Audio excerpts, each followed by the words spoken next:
Hello, this is Matt from tracyandmatt.co.uk and from unboxings.com, back with another white box product from HTC. This time it's the HTC Salsa, which we're going to do a quick unboxing video for you, a little demo. So first of all we have the handset, which is inside. Put that to one side. We then have a battery, which is 1520 milliamps. That's pretty good. We then also have a cover, which is for the battery compartment. We're going to have a look at that in a second too. We then have a UK plug, so 3-pin UK style plug, which works then with the USB style charger to go together like so, and there is a USB connector on the one end and obviously plugs into the wall, and then that works with the standard USB to micro USB sync charge cable. Obviously my box is a little bit sparse in terms of accessories, and obviously it is a white box product. This is pre-release. We are looking here in just a moment, we will be looking at final hardware and final ROM, but obviously it's not final retail packaging. So in here generally we would expect to see some sort of user manual, getting started guide, and on top of the accessories we're seeing here we'd probably see a wired headset or headphones. So that's obviously not present with the box I've got here. So we'll take a quick look around the handset first of all. So on the front we have a 3.4-inch display, which is 320 by 480 pixels, half VGA. On the front we have a camera, and then just in the top here, which is a little bit difficult to make out because they're quite dark, but there's proximity and ambient light sensors. Large speaker at the top there, as you can see.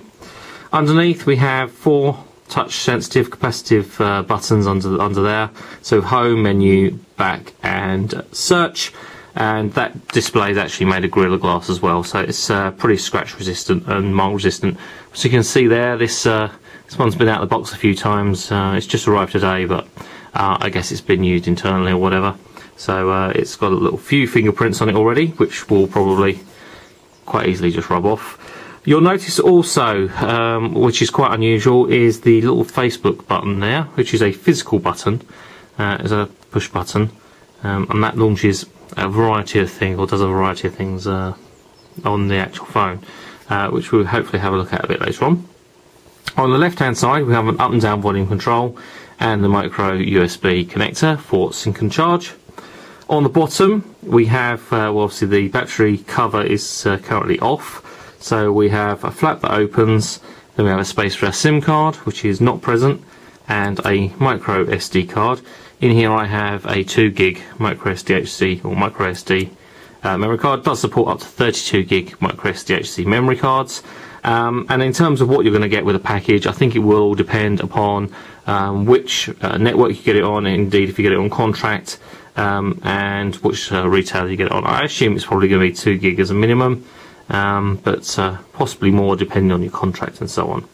The battery, which we've already taken a look at, pops in like so, this way round, and then this cover clips closed, and then the back cover there, which has connectors in it, as you can probably see there, which I believe are the antenna, or to do with the antenna, actually clips on like so.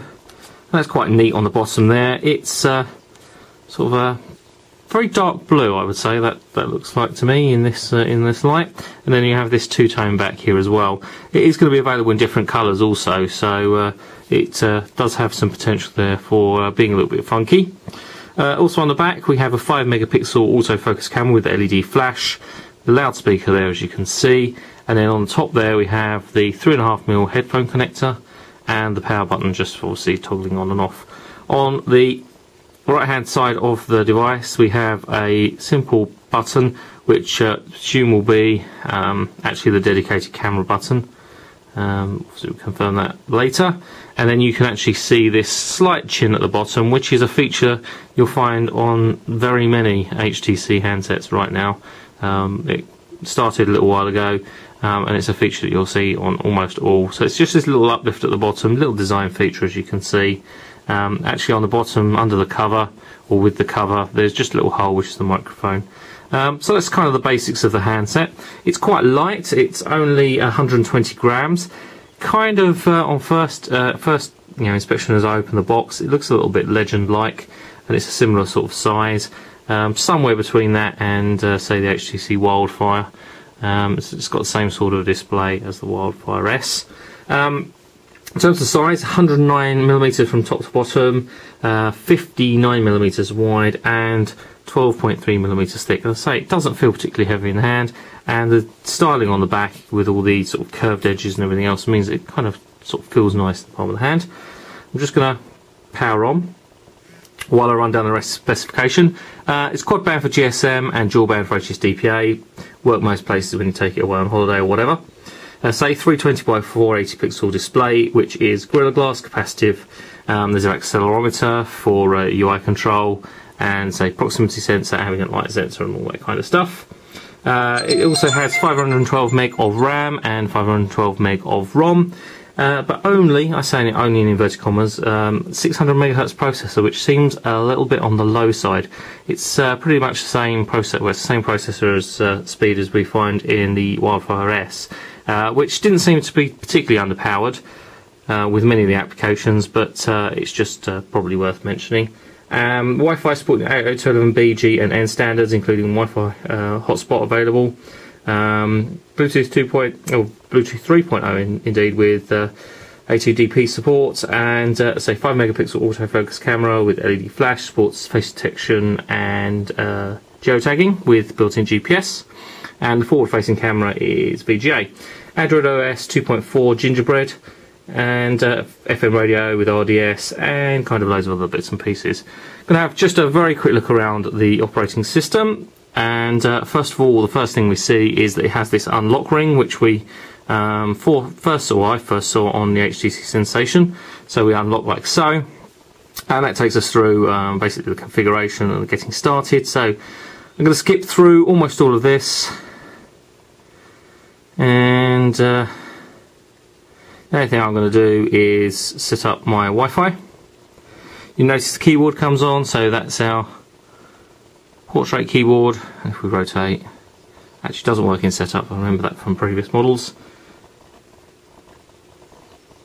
Okay, we're connected. Took maybe a minute to do that, including putting in the key, and we'll just carry on going through here.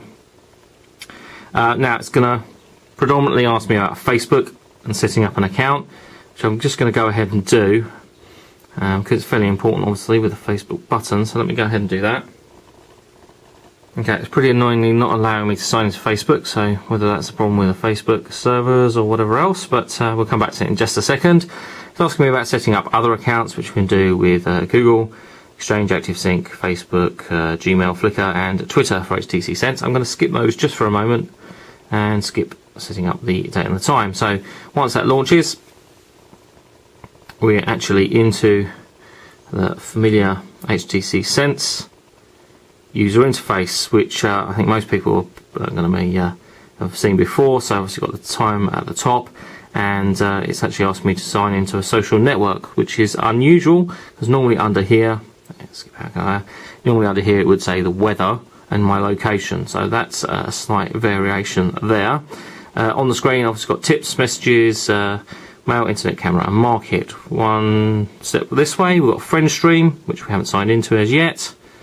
Come back out there.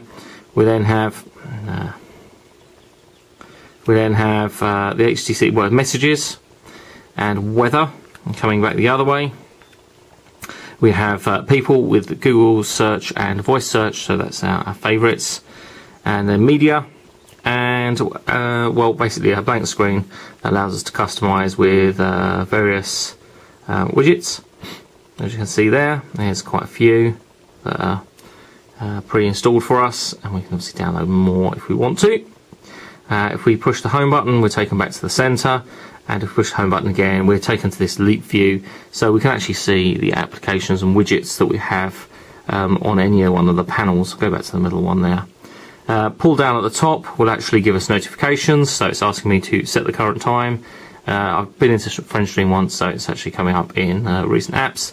And then quick settings, you've got Wi-Fi, Bluetooth, Wi-Fi hotspot, GPS, mobile networks, and all settings as being able to be switched on and off. And if I go into all settings, that would take me into the full settings menu for wireless networks, calls, displays, about phone, accessibility, all that kind of stuff.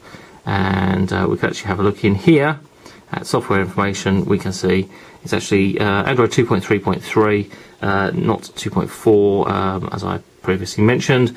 In the spec that I have been sent here, it says 2.4, so perhaps we're expecting an update to 2.4, but 2.3.3 is the one that we're looking at. Going back home, if we push the button there, we can bring up the list of applications. This looks pretty straightforward. We've got something there that's Facebook chat, which is a little bit more out of the ordinary, but Facebook is there too. FriendStream, FM radio, Google Maps, Mirror, Peep, which is HTC's own little lightweight Twitter client, which is pretty good. And people search, that's a little bit out of the ordinary. Quick look up stocks and YouTube and all that kind of stuff. We're going to take a quick look at the internet. We're going to have a look at the browser. And we won't go to Google, we'll go to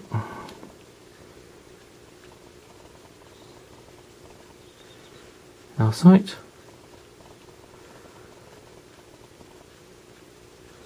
Let's see how quickly that loads. Bear in mind that we are using broadband connection and Wi-Fi rather than using a network. But it's loading pretty quickly, rendering quite fast. The 320 by 480 display isn't brilliant for web browsing, have to be honest. Certainly that layout is okay. You can get the concept in terms of the layout of the page. You certainly couldn't read any of the smaller text. But if you turn landscape, then the G sensor obviously turns the display, and you can use your two-finger zooming. Text reflow obviously works too, and rotating back. But so it works okay. Display is very clear. Other than that, it's limited by the resolution, but you get what you pay for, kind of thing. So it's okay. If I go also into maps, let's see how quickly that's picking up a GPS signal. So turn on GPS and wireless. Use GPS satellites. That's okay. Go back home. Well, it's picked up my location pretty quickly there, and I can use my two fingers to zoom and rotate the display. It's a pretty standard implementation of Google Maps, but hey, it works. Why change it? We can actually pan as well, so we can actually angle the display. All the nice little features with Google Maps, so that's pretty cool. Here's what else we have. We have the navigation feature, latitude, Android Market, which I'll just quickly sign into. I know everybody wants to see Android Market. We always get questioned about Android Market, but there we go. We'll do it nonetheless. So let's go into that. And there we go. We'll finish the setup. Enable background synchronization. It's going to ask me about synchronizing these various other bits and pieces. We'll just say sync all for now. And go home. So pop back into Android Market. We'll enable. There's our background data. Okay. Accept. There we go. And quickly loads into Android Market. As you can see there, we've got some HTC recommendations there. So products or apps recommended by HTC. Then we have apps and games.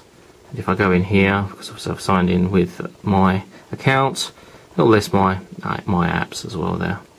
So that's pretty cool. It's actually doing a synchronization right now too, by the looks of it. Up the top there.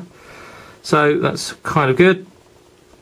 If I go here as well, because I've signed into Android Market, I should actually see my Google Mail, Gmail. Here we go. And there we go, that's synchronized my Gmail already, which is great. And obviously I can also set up various other mail accounts, so I can set up ActiveSync and also other POP3 IMAP email accounts. That's pretty good. In here too, we have, well, let's actually try the Facebook stuff out. So if I sign into Facebook again, I'll have another go. Well, we're still coming up with a login error trying to get into Facebook, which is kind of frustrating because obviously I wanted to have a look at Facebook integration. But there seems to be something wrong with actually with Facebook allowing us to sign in. Because what I wanted to do is show what the button does at the bottom. I mean, obviously it will take us into Facebook and allow us to do various things. It's like a quick launch into Facebook. But I wanted to take a look at that in a bit more detail. But hey, we'll cover that in a future video. Also take a look at the lock screen. As you can see here, it's warning me about a low battery, but similar to the lock screen that we see on the HTC Sensation, we can use the lock ring, that's lock ring, to unlock the handset, or we could say, right, I actually want to go straight into make a phone call. So dragging the icon for the dialer into the lock ring, we can actually see the phone dialer. And if I was to do it again and say, oh, I want to take a quick photo, means I can do that as well. Now it comes with those four. Let's go back out. It's saying about auto upload of pictures as well. That's to do with the Facebook integration. Now if I go back here, so we've got four things there: phone, mail, camera and messages. I guess they are probably the most commonly used things that you'd want to do from the home screen there, or the lock screen, but I could choose to substitute one of them for, say, Twitter or the Peep client or Facebook or whatever I wanted to. I can actually customize what those icons are and what they do. I guess, as I say, I would probably keep the camera there, and just actually taking a look at the camera, something nice and bright with my favourite toy. Let's actually just take a picture, and the camera is pretty nippy in terms of how quick it's taking it. I mean, I have seen better, but I've certainly seen an awful lot worse, so that works quite well. We've got the settings menu here, we've got self timer, white balance, we can change the resolution, it's set to 5 megapixel, geotagging of photos, auto enhance, faint detection, and we can set the defaults and various other things in there too, so that's all pretty funky.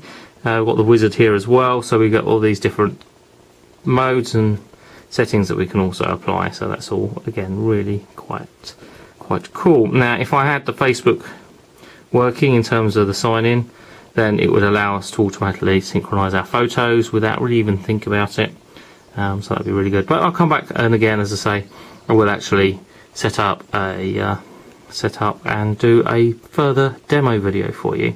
I think that covers most of the basics of the handset. We're going to have a full review for you over the next couple of weeks. Again, we like to really get to know the handset and really use it before we commit ourselves to a full review, so we'll have that for you as soon as we can. In the meantime, if you want to follow us on Twitter, it's twitter.com/TracyandMatt, that's TracyandMatt, or on Facebook.com, it's facebook.com/TracyandMatt.co.uk. I'll be back soon with some more reviews and videos on TracyandMatt.co.uk, but for now, thanks for watching. Bitdefender is dedicated to protecting people's digital lives, so working with Unboxings.com to help preview and review the latest technology is a perfect fit.